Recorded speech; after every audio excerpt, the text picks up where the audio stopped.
Bekledim gülmeyi umutsuz sen gelince. Tut ellerimden hayatı tut yüreğimden. Bize lütfedilen aşka gel, gönlüme koy gel sevgilim. Biz inatçı birlik istersin, biz seninle çekip yaş çiçekleri. Şimdi aynı şehirde beklerim senin sevgini.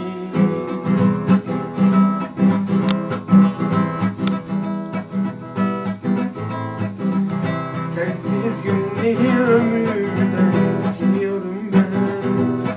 Daha çok yanacağım biliyorum ben. İkimizi kurtarıyorum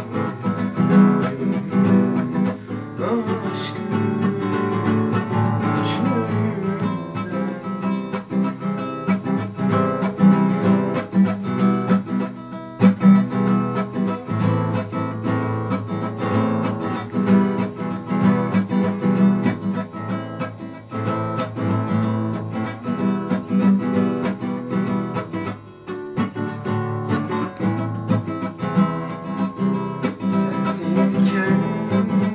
Ağlıyorum, beter bir hale bağlıyorum.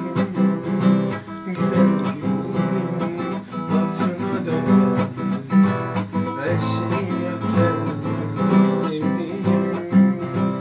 Biz iki romantik dedik.